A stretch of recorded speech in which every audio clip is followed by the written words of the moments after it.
As you know, the key to expanding the role of women in politics is identifying and nurturing the next generation.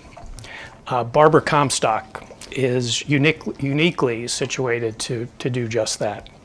A former member of Congress and Virginia House of Delegates, Barbara also has served as Chief Counsel of the House Committee on Government Reform and as Director of Public Affairs at the Department of Justice during the tenure of John Ashcroft. That's where we got to know each other. I kind of refer to her privately as a decathlete of government service. She has done it all. And especially relevant to this session, Barbara founded the Young Women's Leadership Program that is now housed at George Mason University. So please welcome Barbara Comstock. Well, wonderful to be with you. I definitely was an accidental candidate because I was really a longtime staffer, a Republican, but I never intended to be a candidate. My husband was a teacher, so as a lawyer, I was the primary breadwinner. So when I was at the Justice Department, that was about the time when my kids were my oldest was in high school, and I remember, I guess it was my second year at Justice, and my second child was about to go to high school, and my husband said, "How are we paying for that second year in college?" And I said, "Oh, I guess it's about time that I go out into the private sector." So we were always, kind of, how are we going to do this? How are we juggling this? And then I went out to a law firm. So I ended up running very accidentally because I was at a law firm and then started up a private practice consulting with a former Justice Department colleague, Mark Corallo, and was having fun, minding my own business. And in 2009, I was asked to run for the State House. And not amazingly, but this is really the case for a lot of women. My kids were off at college at that point, so this was long after my kids were now, my youngest, my third, was the only one in college at that point. And so I'd been at the law firm, had my own practice, and someone said, "Hey, why don't you run for the State House?" And I said, "Wait, how does that work?" I said, "Well, it's a $17,000 job." I said, "Well, it's really downwardly mobile, isn't it? I'm the primary breadwinner. Why would I want to do that?" And they said, "Well, it's a part-time job, so you can continue to do your practice," which, given I had my own business, I was like, "Oh, okay, well, tell me more." And they said, "Well, sit down and talk to some other people who are doing it. Virginia has this situation where it's January, February, part of March, and so you juggle your business, is what a lot of these guys did, and then you go back to doing your regular business during the rest of the year." And so a friend who I knew who was already doing this, who kind of did what I did, consulting, and just kind of juggle it those first few months when Congress isn't that busy, and then you go back to doing your regular job the rest of the year. I was like, "Oh, okay." This was around Christmas time, 2008, when I was thinking about it, and they said, "Hey, we'll give the Speaker of the House a call. He wants you to consider it." And so I talked to him, really liked him, was a really nice guy. He said, "Well, why don't you come to a fundraiser with another candidate who had already decided to run?" And so I show up at this fundraiser, and the speaker announces to this room of people who were there for another candidate, "Hey, this is Barbara Comstock, and she's going to run for the House of Delegates." And this whole room claps. And I said, "Oh, okay." And the other candidate, who was a friend, said, "Oh, I don't think she's decided yet." And he said, "Oh, no, she has. She's running." And so the speaker was such a nice guy. I had really gotten along with him well so far. I just kind of said, "Okay." They didn't laugh when he said it. And so I went home, and I kind of tell that story not because I really got pushed into the pool to do it. And later on, the speaker has become a very good friend, and I don't tell it because he honestly did not know that I hadn't made a decision yet. He wasn't doing it in an intentional way, because sometimes people say, "Well, he shouldn't have made that decision for you. You should have made it on your own." But I say that because I realize how often women don't make that decision, and how often women have to be told by men they should do it because their own women friends don't tell them to do that. And in my case, it was the speaker and it was other men who had said, why don't you run? And I had never, and at that point I was 49, no one had ever said, hey, why don't you run for office? And I had always worked on mostly campaigns for men, because I was a Republican and there weren't a lot of women who were running.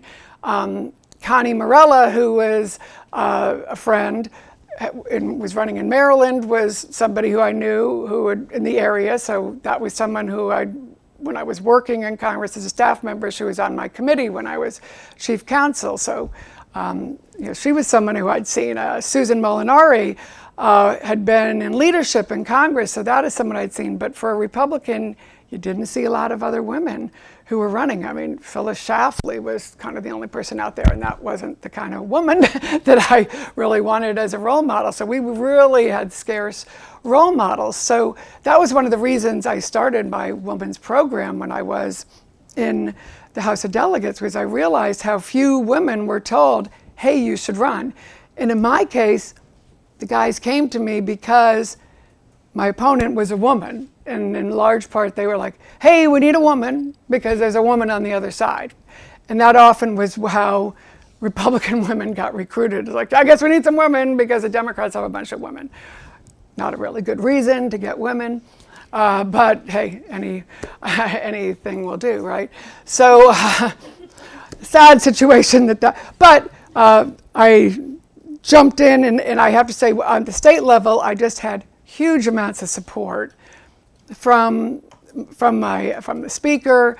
That year, it was Governor McDonnell who ran, who I had met years before that at a convention, and such a nice guy. He had actually, it's a long story, but he had just been very gracious and wonderful, and just ended up being a great friend. So all these great men who were just incredibly supportive, financially, did all these things that you always hear all these terrible stories about, they don't help women. Well, I just had support everywhere I turned. I was just getting all kinds of support and just had an ideal situation. I ended up, because it was 2009, we had lost 2008. Remember, that was the McCain year where Republicans lost for the first time in Virginia. Republican lost. We hadn't lost Virginia for a long time. So all the staff was available. I got this incredible campaign manager for some reason who just wanted to knock on doors everywhere we went, and he was just awesome. And I won by a huge landslide, 422 votes in my campaign, and went on to the State House and just loved it.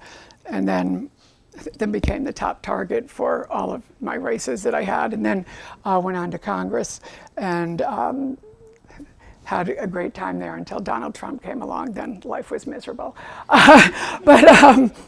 So at any rate, I say that because, Republicans use, and then it was the regression that we're seeing right now, which is a little bit what I wanted to talk about too, because, when you're talking about the next generation, I often say, look at the states, because, at the time when I worked in Congress, we are now in this midst of this deja vu election where we have two old guys, right?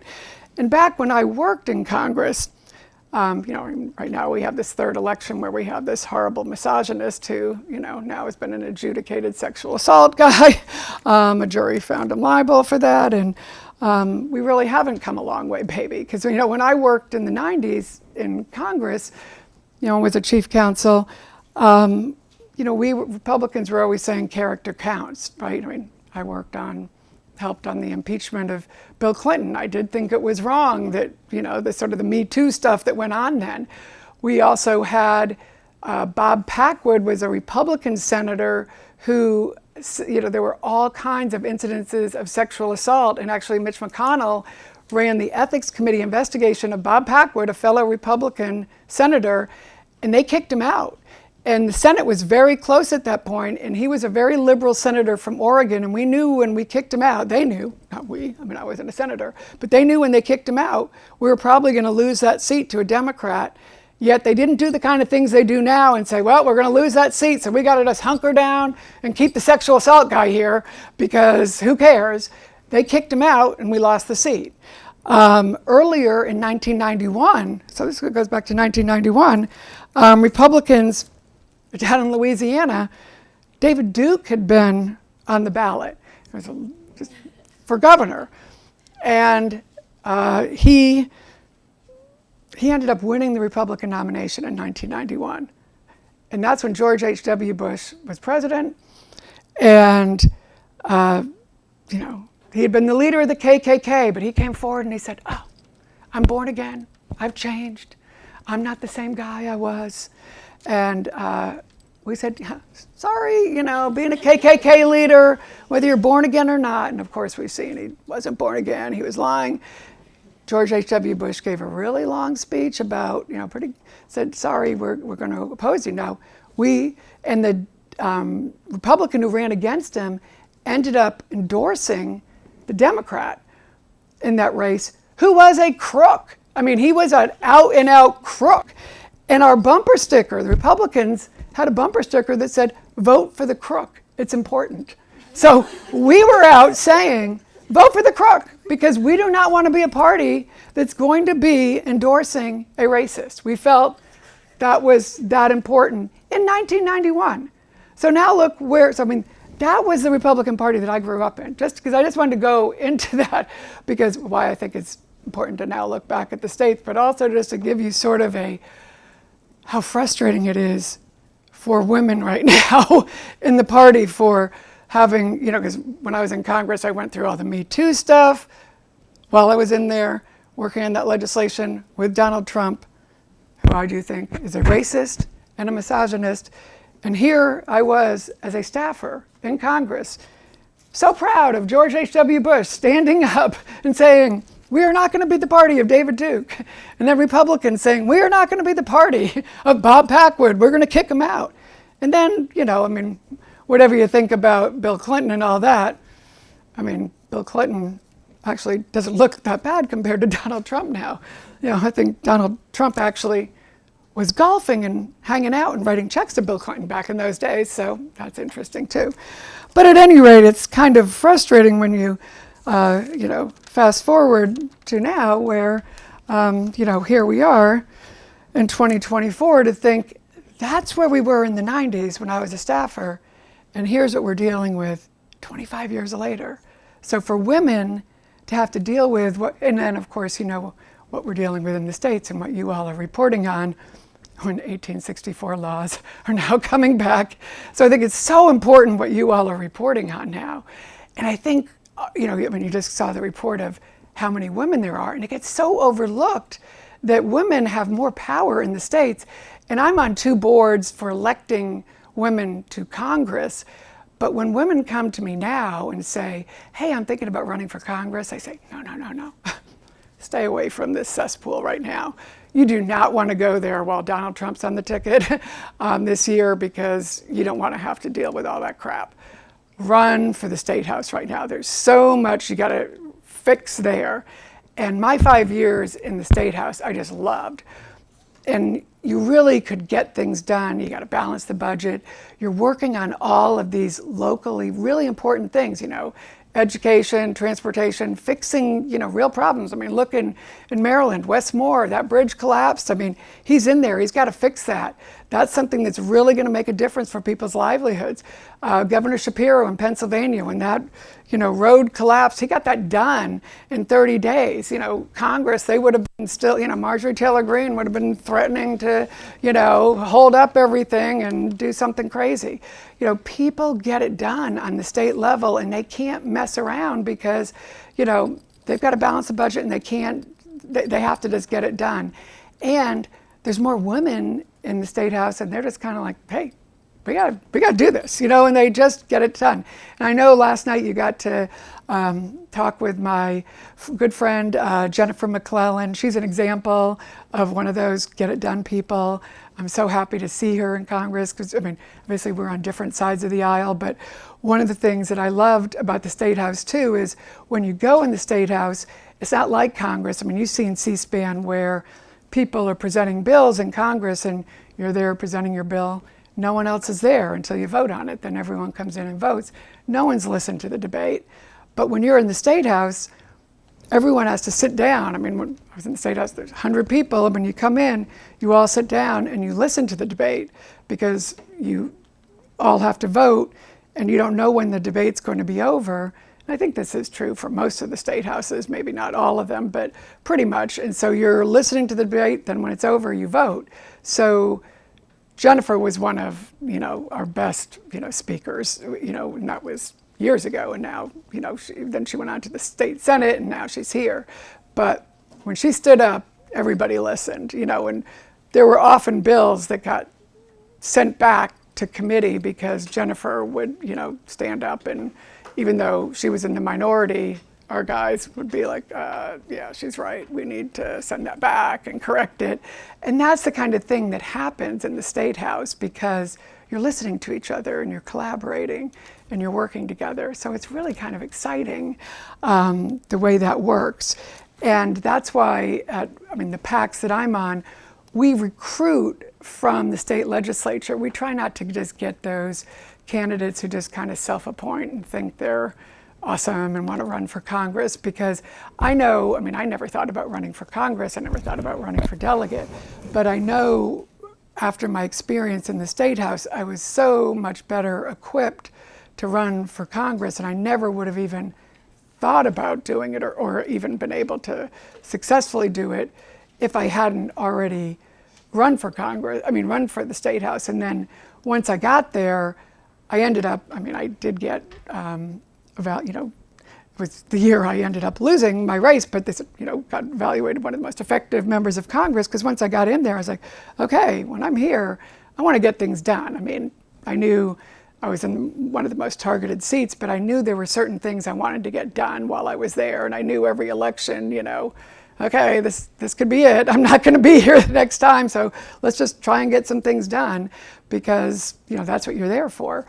That's not what about 90% of them think they're there for, but I didn't want to be a lifer anyway. So, when we had things like the Me Too stuff come up, I had friends who I'd known long before I got into Congress, like Debbie Dingell, and so we sat down and we got a few guys and, from all parts of the party, women, men, everyone said, okay, we're going to pass this Me Too legislation, and we're going to get such a big majority of people that Trump can't veto it. It's going to be veto proof.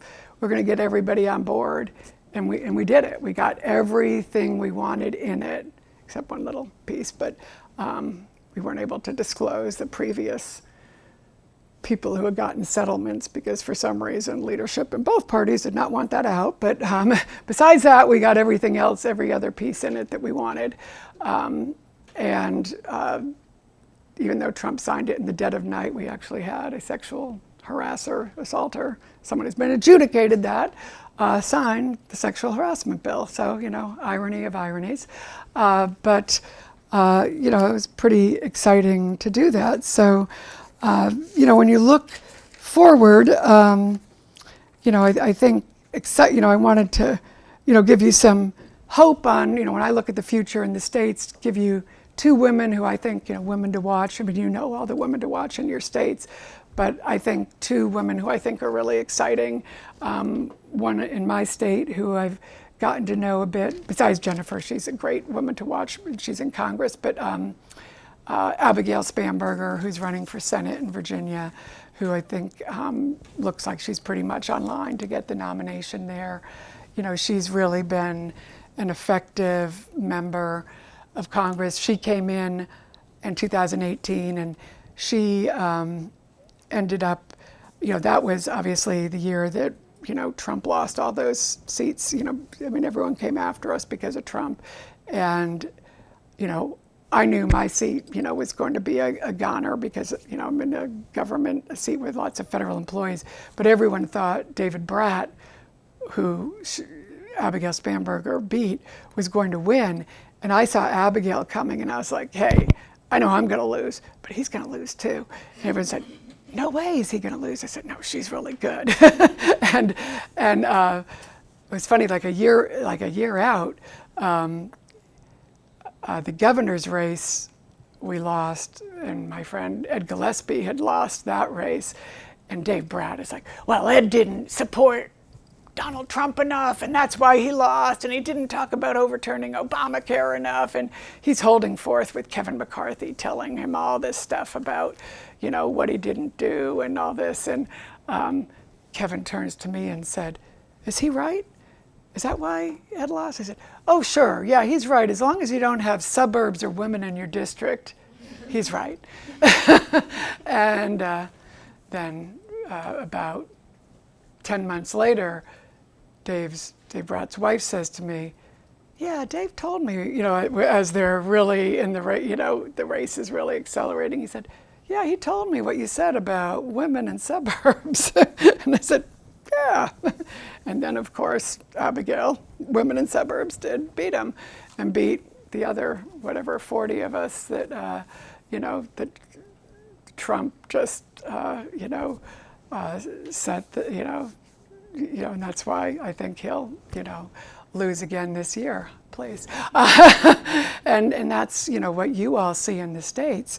And so I think, Abigail, focuses on, issues like fentanyl and healthcare and, mental health, veterans, is looking at things she's focused on.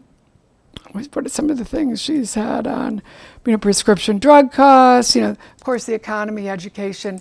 When you look at her website, it's all those things that, moms and dads are concerned about for their kids. She's a mom with 3 kids.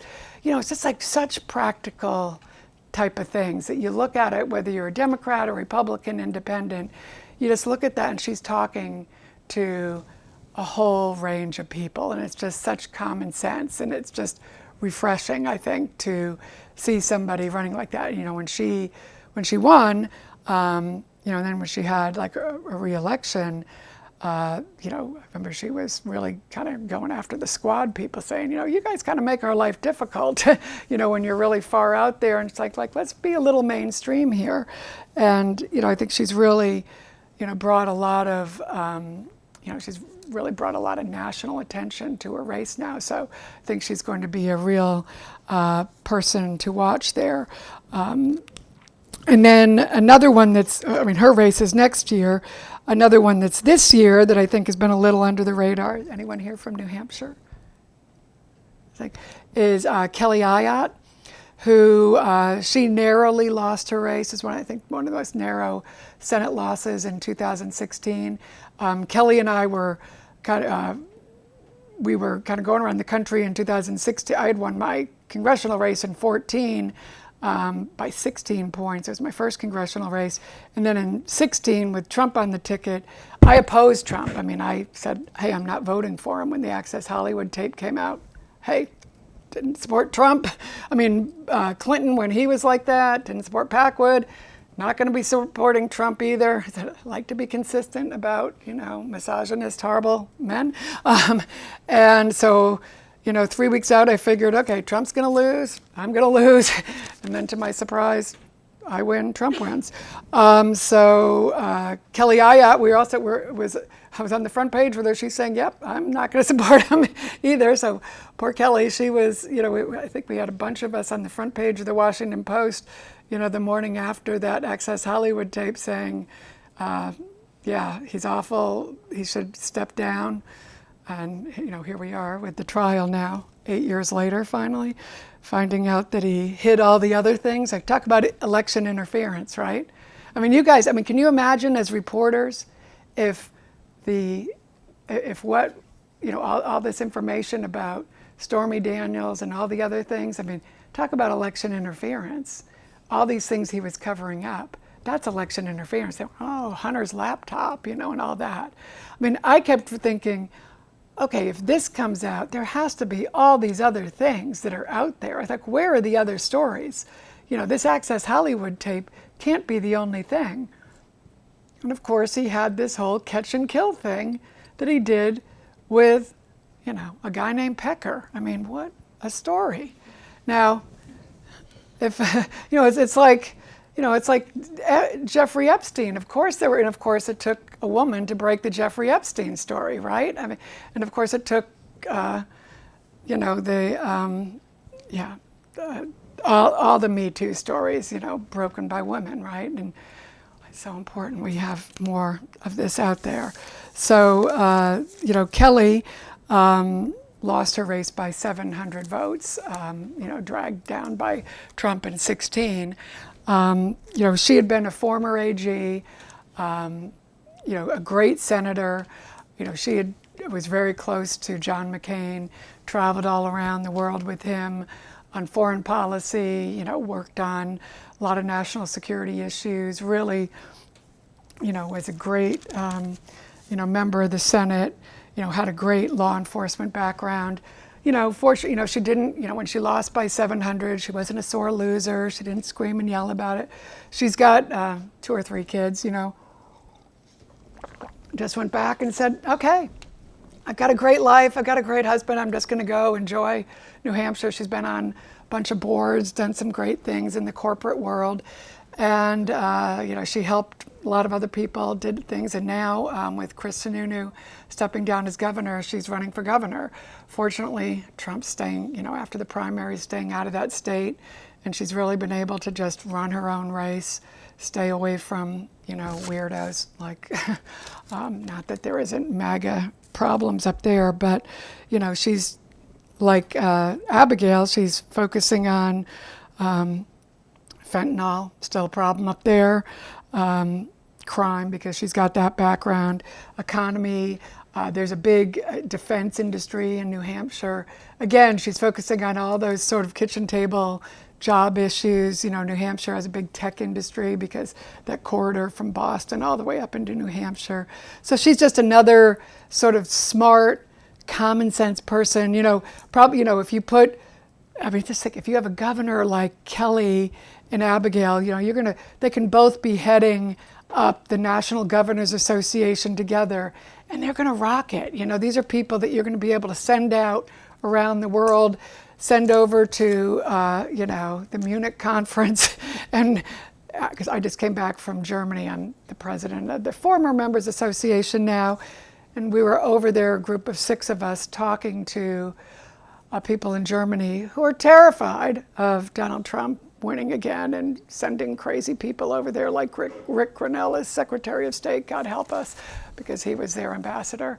And we're like, first of all, I was like, we're working hard that he will not be reelected. First of all, please know that. And secondly, he cannot unilaterally get out of NATO.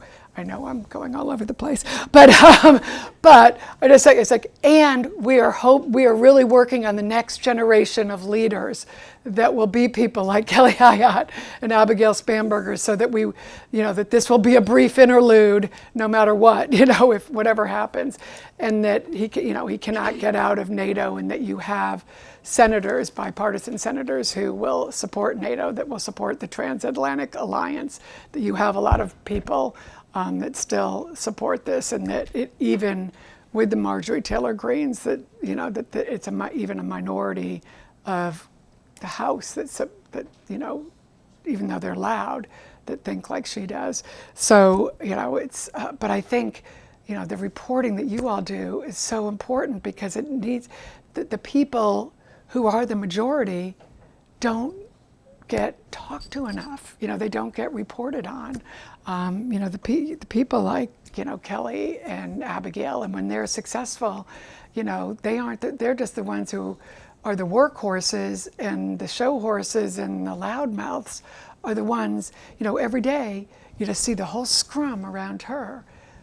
Marjorie, just like it was around Mark Meadows, who was the biggest boob who never passed a bill in his life. And the same thing was with Jim Jordan. Jim Jordan has been there 16, 18 years, never passed a bill. I was saying to somebody, I said, I passed more bills than Jim Jordan, Mark Meadows, Marjorie Taylor Greene, Lauren Boebert. Like, I think I passed more bills than the whole Freedom Caucus put together. And I was only there 4 years, and these guys don't do anything. They're the do-nothing caucus.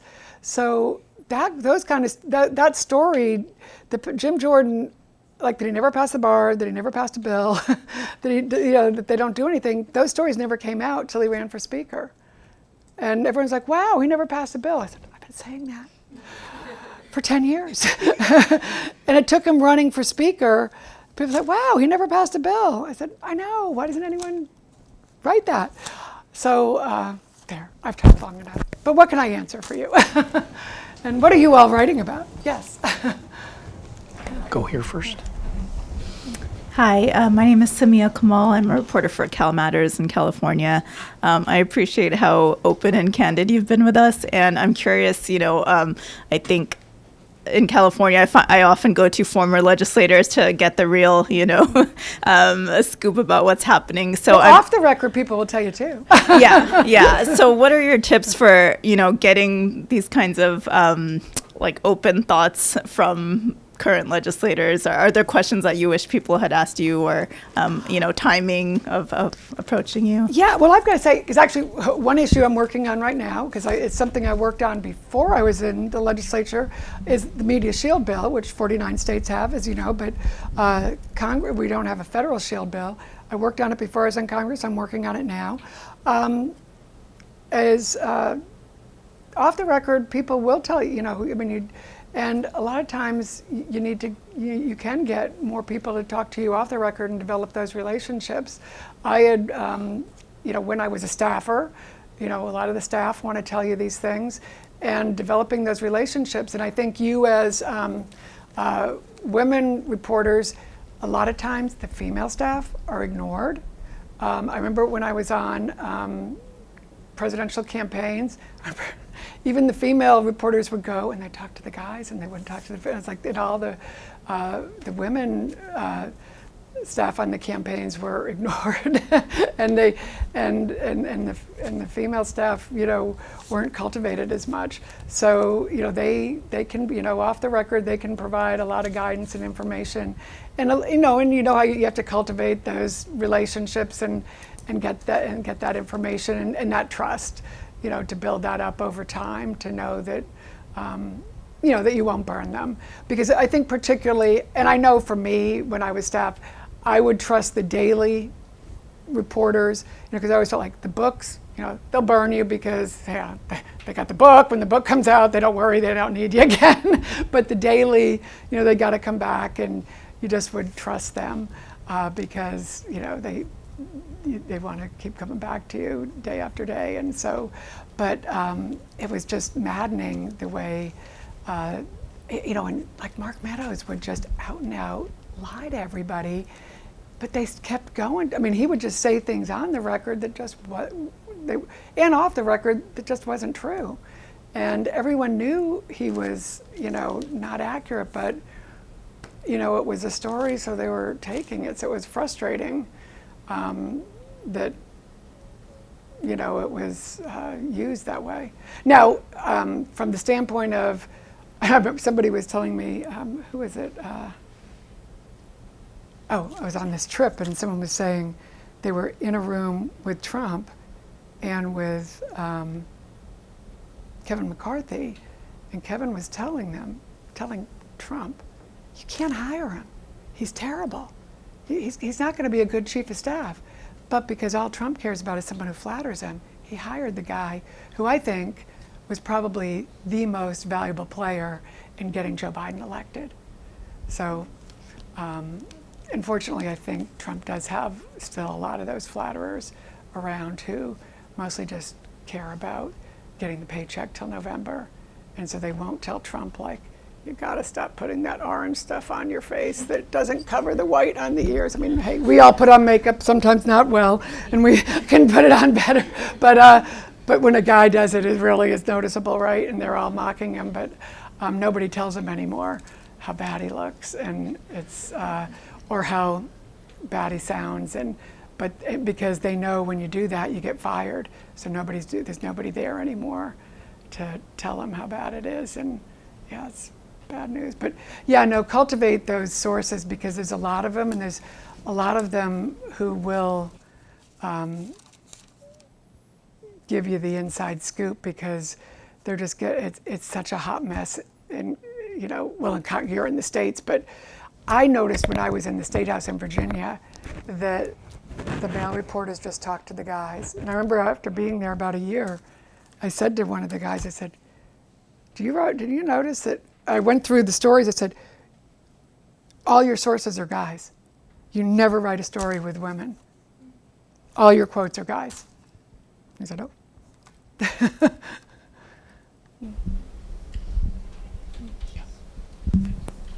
Thank you for doing this. To your point about like hovering or gaggling with Mark Meadows or Jim Jordan, you realize Spanberger is not that talkative. She doesn't really give a lot of access to reporters. And most vulnerable, I should say, members are like that. And to that point, and I know when I was in that situation, I wasn't either. Yeah. When I was in the because yeah, and it's a little different. Yeah, no, I was, because when I was there, all anyone was asking me was about Trump's latest quote. right, And or so, tweet. Yeah, and I couldn't. I was like, could you talk about my legislation? The one time I went out more on issues was on Me Too things and my legislation, and I literally would be like out talking about my legislation, and they'd be like, yeah, it was all Trump's tweets. And yeah, I remember I did go to the White House once on some gang legislation I was working on, and Trump started talking about shutting down the government. So I did say, hey, Mr. President, we can't be shutting down the government. And I didn't, and it was, he had decided he was going to have the press in there, and I ended up on TV and everything. I was like, okay, well, here we go. Yeah. But are you advising any of, I know you talked a lot about Spanberger and McClellan. I haven't, but I'll be happy to tell them. Okay. I know, it is harder when, but these days they're not, boy, the Washington Post doesn't cover stuff locally the way the way they did when I was there. God, I was hounded when I was there, but mostly about Trump stuff. It wasn't anything else. I did not get asked about any of my bills. Hello. Hi. My name's Julianne McShane. I'm with Mother Jones. I wanted to know, what do you make of the fallout of Dobbs in terms of how it could affect the elections of Republicans, just given that we've seen, every state ballot measure that has put the question of abortion rights to voters has passed, the fallout in not just Arizona, but also the IVF ruling in Alabama. Do you think that this fallout will hurt the elections of Republicans, not just Trump, but in other races as well? Definitely. Mm-hmm. Definitely, because I think it's not just that. I'm as a Republican, I think it's not just the abortion decision. I think it's a combination of the misogynistic candidates. So regardless of how you feel about the abortion decision, it's the men who are misogynistic, like Trump. Because it's gone beyond that on things like IVF. It's how they've handled the issue. It's things like when I was there were a bunch of women who were trying to get over-the-counter birth control, a bill. And we pointed out to the guys that the morning after pill was available at the drugstores. Every morning you could go and get the morning after pill, but you couldn't get over the counter. So I was like, wouldn't it make sense to have birth control available over the counter? Now I have to say, Planned Parenthood was also fighting us on over the counter birth control, because they didn't want to, they kind of had the market on getting birth control there, so they didn't want to give that up to drugstores. Now that's changed because you can get it online, those commercials, Nurex and everything. So fortunately, tech ended up figuring out we can make your life easier by giving you access that way. And so fortunately, everybody else figured out a way to do this and bypassed stupid fights over this. So amen that women can now get access other ways, but it still should be available the way it is in pretty much every other, modern country allows you to get it. And I think, is it now available? I think it's now made available. Should be.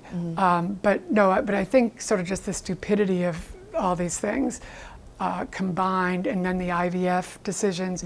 And you have, like in Arizona, they didn't just say, like on the 15-week bill, that they kept the 1864 bill in there. The stupidity of that, like why would you do that?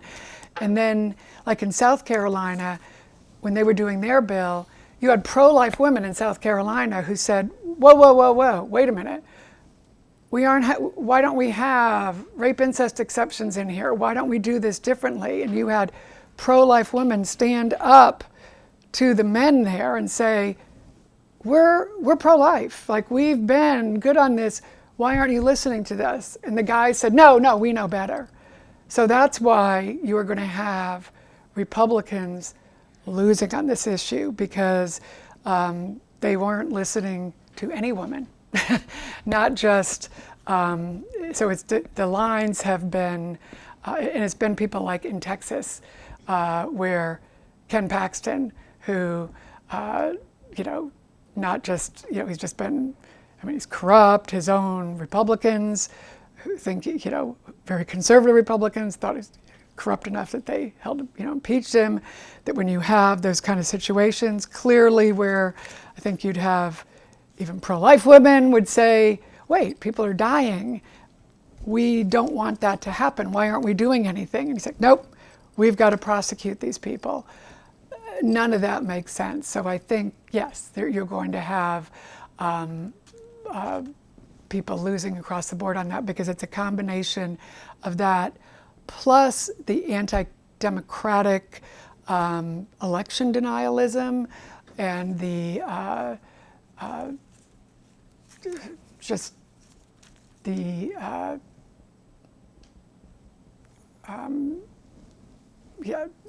it's just a combination of a lot of things where people see you're not looking at the women. Like the other day, I was talking to Donna Brazil and saying, she was on with Reince Priebus, and he started talking about this issue and saying, oh, well, they're not talking about this right.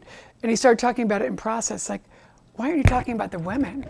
No one was talking, like, they're not talking about the women. Now they're talking about Arizona because they're losing the state. It's like, well, okay, now you care about it because you're thinking you're going to lose a state. Why weren't you talking about it when women were losing their lives?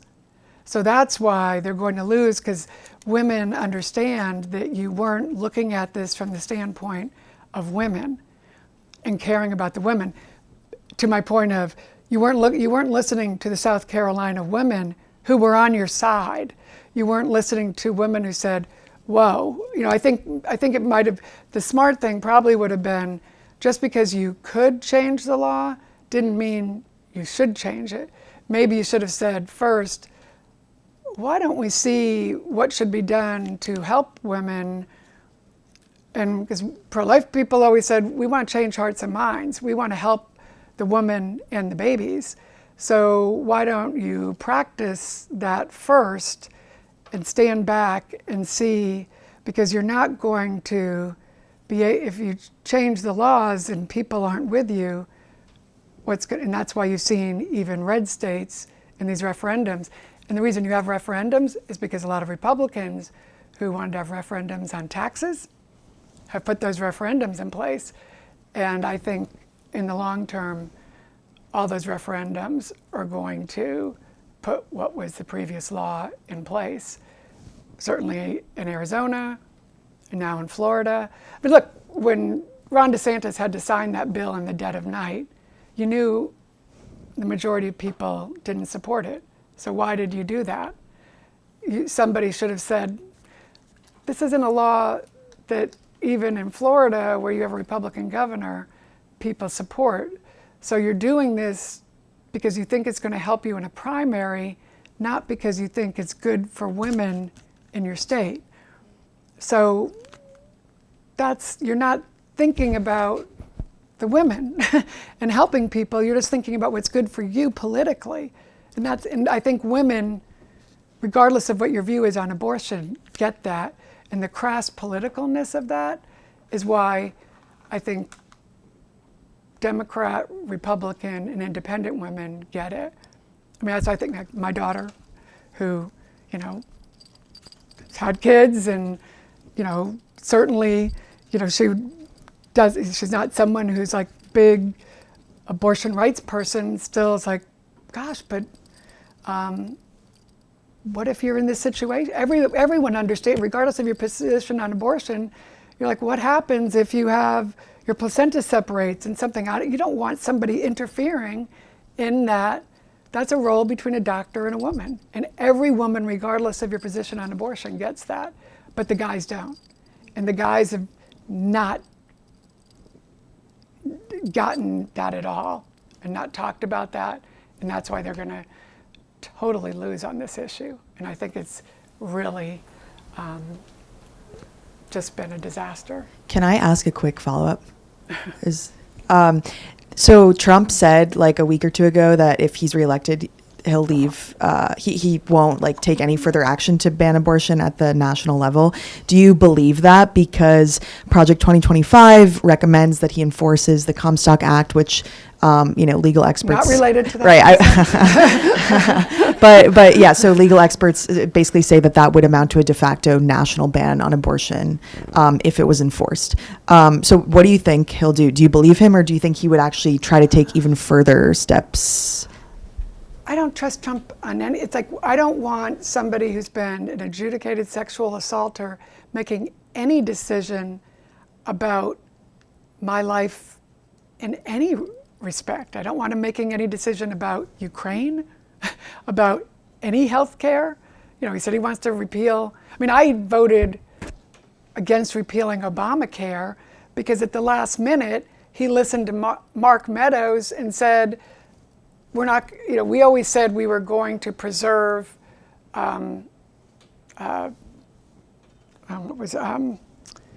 pre-existing conditions. We ran on that. All Republicans said, pre-existing conditions. You have to protect pre-existing conditions. And then at the last minute, Mark Meadows said, well, we can't do that. We can't, that's too expensive. We got to take that out. So Trump says, okay, we're taking that out because Mark Meadows said, I said, well, and they were saying, okay, well, we'll put it back in or what. I said, I'm not voting on a bill that did that when I promised my voters that's we're going to be in. And so 17 of us said no. And they said, well, it's a Republican bill. You have to vote for it. I said, I don't care. They said, oh, you won't get put on the Ways and Means Committee. I said, I don't care. The vice president came and talked to me. I said, please, sorry, I'm not voting for it. And I remember Jamie Herrera Butler, who also voted for impeachment, remember that? She had a child with special needs, and all these people who said, we're not voting for these things. I mean, why are you listening to an idiot like Mark Meadows? Again, thank you, Mark Meadows, for losing the election for him. But he said he's going to repeal Obamacare, but now he's saying, oh, no, I won't. So, no, I don't trust Trump on anything. He will, but here's the thing with Trump. He will change his mind on anything depending on the politics of it. So would he do that? So he doesn't believe in anything but the sanctity of his own life and his own reelection. So he will sell out any position. I mean, like on gun control, if he thought that would, because look, he hasn't changed his position on an abortion law in any other state but Arizona. Now, he hasn't changed his position on guns in any particular state, but if it showed him losing a state because of that issue, he'd probably go into that state and say, okay, yeah, I'm for that bill. If he had a donor, like look on TikTok, he's changed his position because maybe it's because he had a donor, people think. I'm just saying, people say he's got a donor who now has that position. So Donald Trump is transactional. So that's why, to me, character matters. Character counts. You can't trust somebody who 1 minute says one thing and on matters that are, like that are life and death, he will sell you out. or sell the people of Ukraine because, Zelensky wouldn't, dump on Biden. I mean, he's also, regardless of what you think about Israel or what you want to happen there, he's mad that Netanyahu acknowledged that Biden got elected. So he's been a little bit iffy on whether he's going to support Bibi because Bibi wasn't nice to him. So this is how he if he was president and Wes Moore hadn't been nice to him, maybe you're not going to get your bridge fixed. I mean, this is how he was during COVID. So this is not an adult who should be president. So yeah, on any issue, it's dangerous. Yeah. Sorry. Thanks so much for being here. My name's Tally Lauer. I'm from the Pittsburgh Post-Gazette. Earlier, you talked about how at this moment in time, you're encouraging women not to specifically run for Congress, but for their state legislator. Is that part of like a bigger push to get women in roles maybe where they're going to be more effective rather than like an increased across the board? Some people are still going to, we still need decent people in Congress. So obviously, and there are people who can run in certain states and they're going to be there. So obviously, I'm still supporting people who are running in places, but sometimes when they're in hopeless seats, so that they're going to be miserable running in a place. But yes, no, and I think when you can run to be a governor, you can be your own woman. You don't have to answer to Trump. You can run things. So that's a place where you can really make a difference. So I think, and I particularly found being in the state legislature a very effective way of impacting and making a difference. Now, I also liked passing the legislation I passed in Congress. So they were both, huge honors and privileges. And, since I was able to do things in both places, I liked both, but I was in Congress at a certain point where there were more functional people in there and I could get more done right now. And listen, I think the ideal situation, if Biden's reelected and the Senate tips to Republicans, which it's more likely to, I think the House probably will flip to the Democrats. Split government situation like that, I think could be somewhat effective. And I think, when you had Nancy Pelosi as Speaker and Schumer, and they had all of it, they got a lot of things done. They got a gun control bill, they got CHIPS bill, they got infrastructure, they passed the gay marriage bill with a bunch of Republicans voted for that. So it was a pretty effective Congress that first term that Biden got in with a 5-vote majority that Nancy Pelosi had. So I think that could be a Biden second term. Second terms are never that awesome, but it would be a lot safer and I think internationally a lot more secure. You're not going to have, a Trump effectively second term would be, it still would be split government, I think, because you're probably going to lose the House. You probably have another impeachment. We don't need that. So at least a Biden second term would be, somewhat uneventful. So it wouldn't be terrible. It would just be kind of quiet. So, but I think for a woman who's young, ambitious, and wants to get something done, I think being in a state house would be a place to go, run, move up the ladder and, be somebody who can be effective and try things out that then maybe come to Congress after this crew washes out. I think Hakeem Jeffries could probably, hopefully, be effective there.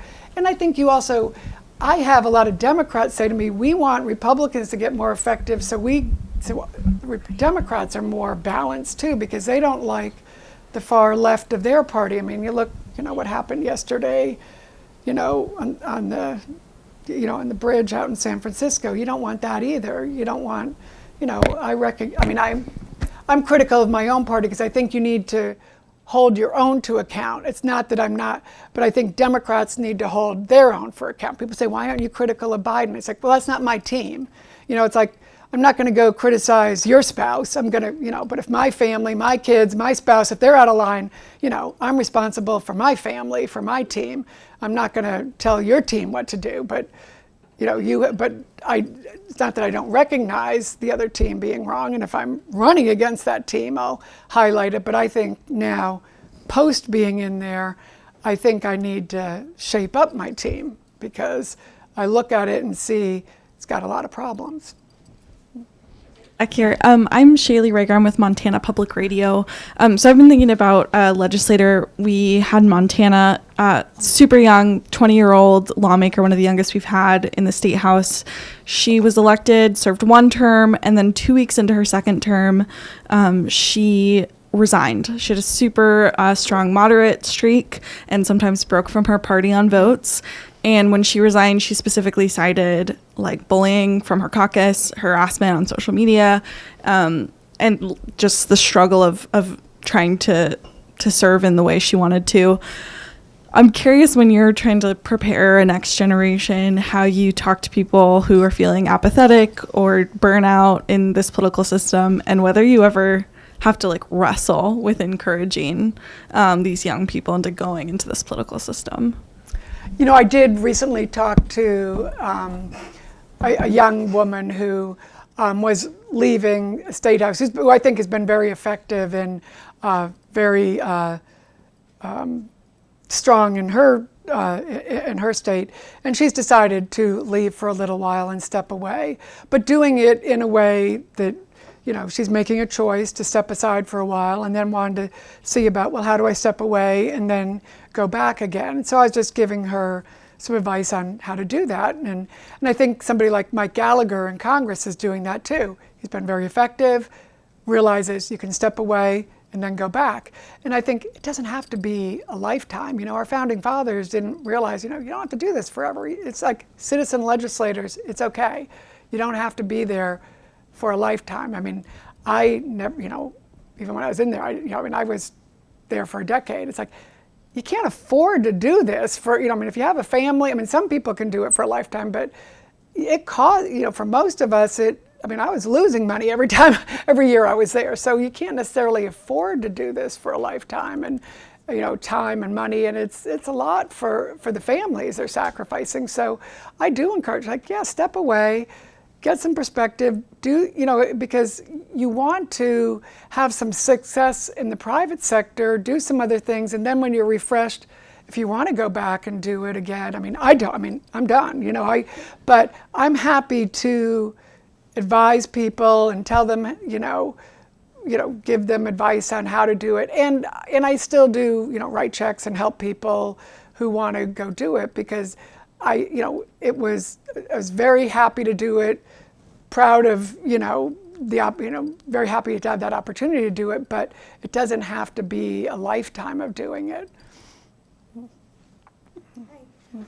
Ariana from Amsterdam News in New York, and I got a chance to, fairly recently interview Dr. Hazel Dukes about women in presidential elections, and she said that she really liked Nikki Haley's presidential election strategy. She just wished that she had been more anti-Trump earlier in the primaries, and she might have been more successful. So I was curious, if you thought something similar, or if her stance was successful at all. Yes, no, I knew her back in 2012. I met her on the Romney campaign because I worked on both Romney campaigns. She was much more herself at the end. And so it's hard, because on the Republican side, like I mentioned, our party it's become much more misogynistic. Trump's just brought out all the inner misogynists of everybody. And so the fact that she was the last, person standing against him was, pretty awesome. If she had been that person earlier on, how would that have played out? I'm not sure, but I'm glad she got there at the end. I think it gave a lot of Republican women both hope sort of for the future, that Republicans we can have good things. You can have a Republican woman, that would be, because I didn't, knowing how because she, in 2016, it had been Marco Rubio, Tim Scott, Nikki, and I guess it was Trey Gowdy, who stood on the South Carolina stage and said, we can't have Donald Trump. He's everything we don't want. And I was like, yeah, that's my team. That's the future. And then one by one, they all turned and went Trump. So to have Nikki still, to get back to being that was very encouraging. And frankly, to have a woman be the one to stand up to him was kind of awesome. And of course, he's calling her a bird brain when, really I think it's more people like, he's diminished all of these guys. And I'm so glad, I certainly hope she won't endorse him. I advise that. I said, you don't want to be, Lion Ted or, all these, look, DeSantis endorsed him and then he's still making fun of him, and so you don't want to be diminished like all those guys were. You want to, you ended up standing tall. She just got her an appointment to the Hudson Institute where she's going to do foreign policy. She doesn't need him. I think he's going to lose. And she can, what do you want? You don't want to have speech at the convention. I was talking to an elected Republican in the States today who was like, yeah, I'm not going to go to the convention. A lot of Republicans don't want to go near that convention. And you're not going to gain anything from being there. And that's something you all can report on. Like the future, that's why I tell people, don't go near that. They think like, oh, but I got to go to the convention. It's like, no, you don't. There's all kinds of things you can do in your state and find a way to be busy that'll be a responsible thing. Like, go to some flood zone, go to, whatever natural disaster there is, or go to a soup kitchen, go to anything in your district where you can serve those. It's only 3 days. You don't need to be at that awful convention. It's going to be, what do you want to stand there with Kimberly Guilfoyle in some horrendous dress? You don't want to be there. It's going to be a terrible place to be. So it's, you'll be very proud to not be there in the future. I never regretted not going to the 16 convention, and I got elected, and I won that race, and he lost my district big, and nobody really said, why didn't you go to the convention? I was like, I was busy knocking on doors and winning my race. That's what I was doing. and when they say, why didn't you go? It's like, because I have people to serve. I have a race to win. That was an easy way if you're in the House, that's your answer. I have a race to win. If you're in the Senate and you're not up, well, find something else to do. Hi, Lucia Starbuck with KUNR Public Radio in Northern Nevada. If Trump does win, how do you want to see news coverage about it, and what kind of coverage do you want to see leading up to the election? Don't normalize him. The stuff that he's done, the misogyny, particularly women need to, talk to women about it. It just can't be normalized for our daughters. It's just nauseating every day what he says about women, this trial, all of that. It just, I just hate how it's normalized. And when people say, all the fraud, if any of us fraudulently put what our mortgages were about, we wouldn't get a mortgage. We would be, if we cheated on our taxes, all that stuff as a candidate, we'd be in trouble. I saw, somebody wrote about Carrie Lake and how, actually, Carrie Lake, how she's changing her position on abortion. And they're saying, she's the worst of the worst. And it's like, she's Trump in a skirt, except apparently she hasn't sexually assaulted anybody. So how she's not quite as bad as Trump. Yes, she's horrible and she should lose, just like, Herschel Walker was as bad as Trump, but maybe not quite as bad as Trump because he doesn't have as many crimes as Trump. So all these people, because it's interesting how the press often will write about everybody but Trump, and it's like even the conservative press, they'll write about everybody, but then they don't, it's just kind of interesting how, so I just think even though everyone knows the things, so many people still don't know the whole story. I have family, my husband has family in West Virginia, and they said, well, I just like what he says. And I said, or I like what things he does. I said, do you know he wrote checks to Hillary and Bill Clinton? Oh, I didn't know that. And so you have to go back and tell them. I said, Yes, he did. He was a Democrat in New York. That's what he was. Oh, I didn't know that. So you still have to, I mean, I did Oppo research back in a former life in the 2000 campaign. You always have to go retell the story, and particularly now in 16, you're talking to people 8 years ago who didn't vote in the 16 election that are just checking in now, and you've got to tell them that, okay, the Access Hollywood tape story broke on October 7th, or whatever day it was, I remember, because whatever day it was, well, it was the weekend of my son's rehearsal dinner, which I was hosting, and so I didn't know when the story broke, and my staff was trying to get me, and Comstock hasn't responded yet. I said, I'm in the dinner. My staff was screaming, and then I had to come out and quickly write the statement and go back and party and assume I was going to lose. But you just have to do timelines and say, that story broke. The whole weekend, Pence didn't say anything. You know, Paul Ryan didn't appear with him. You know, a bunch of women, we all came out and said he should leave. And then they had the debate where they brought in Paula Jones and all these people and said, oh, Hillary, you know, and Bill Clinton, he was a pig. And it's like, you're much worse. So, you know, your wife was pregnant when you did these things. And it's like just the timelines of all this stuff. The timeline is what's going to be so interesting of what he was doing. So I just think, when I was on the investigative committee, the timelines were always the deadly things. So I just think as reporters, when you do timelines, the timelines and the factual things tell the stories so well. And I think when you do that, and then the actual quotes, you know, and so when you're tweeting, do the original sources and the quotes.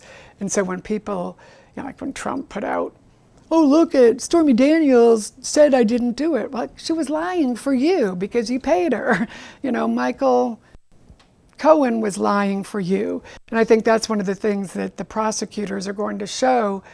You were tweeting all these nice things about him until he changed his story. So nice tweet, he's awesome, he's hanging in there, the prosecutors are so mean.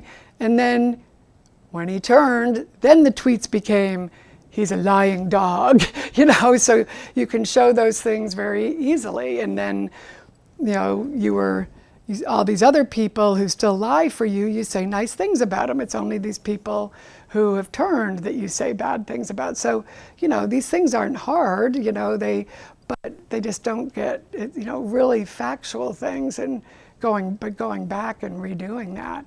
But I think for women, you know, the women are going to be the late deciders. It's just 7 states, 7% in the 7 states. And since I was in a swing district, those were the people who were always the deciders in my district. And it was women, and they were late deciders, and they were center left. And those kind of things were the things that, you know, made the difference in those final weeks. But it was the kind of bombardment of it and that made the difference, I think. But I think you had Shut down questions. Can you take one more? Yeah.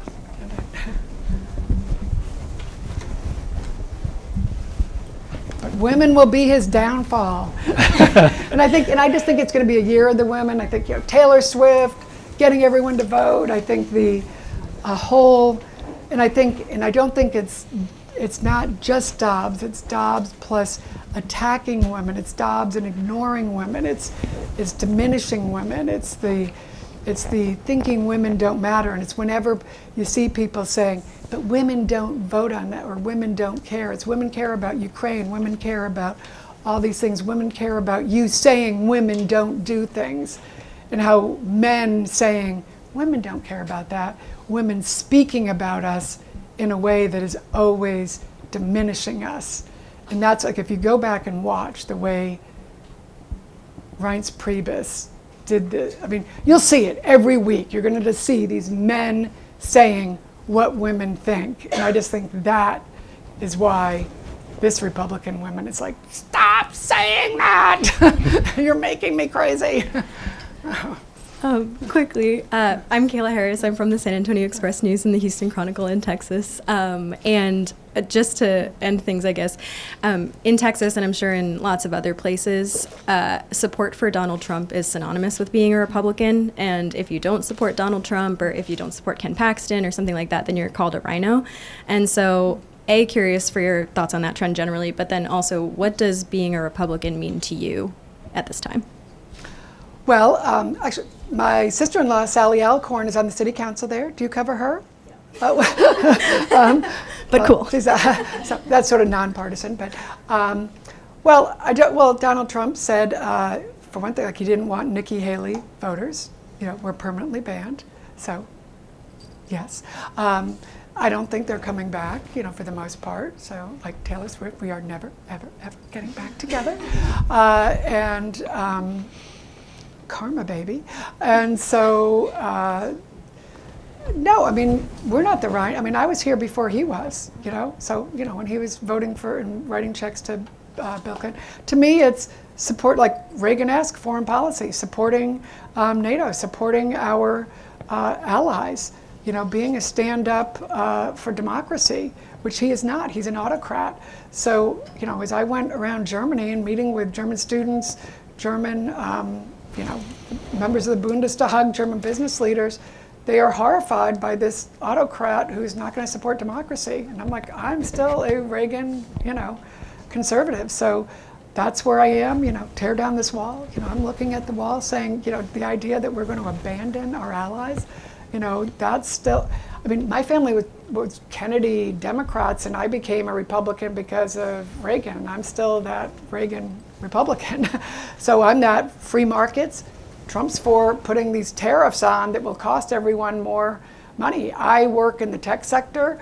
Free markets, I like, I don't like what the EU is doing. Like they want to take all, I love, it's like, leave my phone alone. This makes me, they all want to regulate it. Like DeSantis wants to go and tell us what we can, wants to tell Disney what to do, every business what to do. These guys, I hate all this stuff. They're attacked. Oh, you're woke or whatever. I mean, I'm on some boards, and it's like, don't tell companies what to do. You've never been in the private sector. What are you telling companies what to do? You don't know anything about the private sector.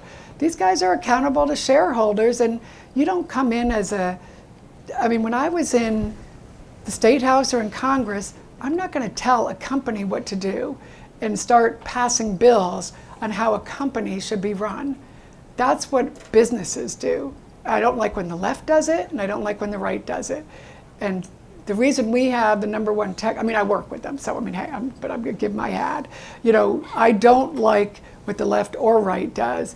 And the reason we're beating China, which I think we should, is because we've got the best companies in the world, and I don't want them. It's like, this is the one thing in my life that works and got me through COVID. My computers, my tech. And so that's what I think. Free markets, free minds, First Amendment. And Donald Trump doesn't believe in the First Amendment. He wants to shut down MSNBC because they say mean things about him. He wants to shut down Facebook because mean things said about him there.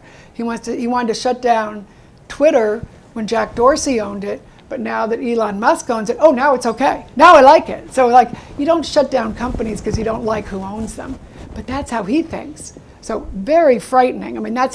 Viktor Orban is his ideal person. So the autocrat. So to me, very scary where he's going. And when you go and you look in Europe, there's this autocratic, he's a Putin puppet. That's what he is.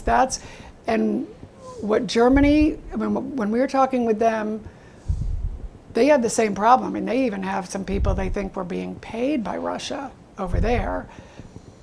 Who knows? That would be a good thing to look into, right? In journalism. We have, the reason you have our Intel chairman and our foreign affairs chairman saying they are hearing Russian talking points from people like Marjorie Taylor Greene and others on the House floor. That's pretty scary.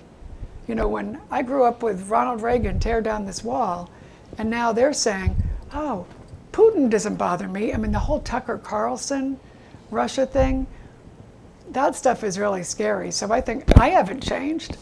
These guys have changed. So from they're, I mean, to them, a rhino is someone who doesn't worship the orange Cheeto god.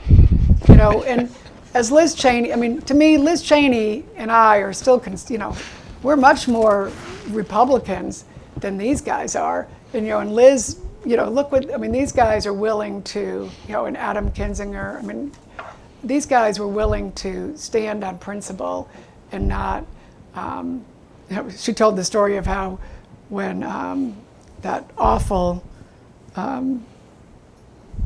legal brief that Mike Johnson wrote saying that, you know, to overturn the election, and one of the Republicans was signing it and saying, what we do for the orange Cheeto Jesus, or something to that effect. And they knew that it wasn't a legitimate brief. The Supreme Court had already said it wasn't legal. So, I mean, you have, and that's, I have to say, as someone who kind of grew up with the Federalist Society too, as a lawyer, most of the lawyers, conservative lawyers, that have been, you know, put into the judiciary, they held. You know, the Supreme Court kicked them out over 60 times. And that's to the credit of the lifetime Supreme Court. Now, that judge doing the Mar-a-Lago case, not too crazy about that. But I think Merrick Garland, wish he had been a little faster, which those cases were working. But the judiciary system, while it's slow, it's been working. And I think he will, you know, already $90 million verdict that, you know, went from 5 million to 90 because he couldn't keep his mouth shut. The 500 million one because he doesn't do his business legitimately. So the legal system is holding him to account, even if the political system doesn't. But the political system got this guy in 2020. And I do have faith because I think women get him. And we vote in higher numbers. And even though Marjorie Taylor Greene being the exception, we aren't as loud as a lot of the guys. But I think in those 7 states that matter, we're going to, because of all these things that have happened in this toxic soup out there, I think we're going to kick them to the curb again. Well, somebody needs to counsel Barbara to speak her mind. But we thank you for doing it here. Thank you.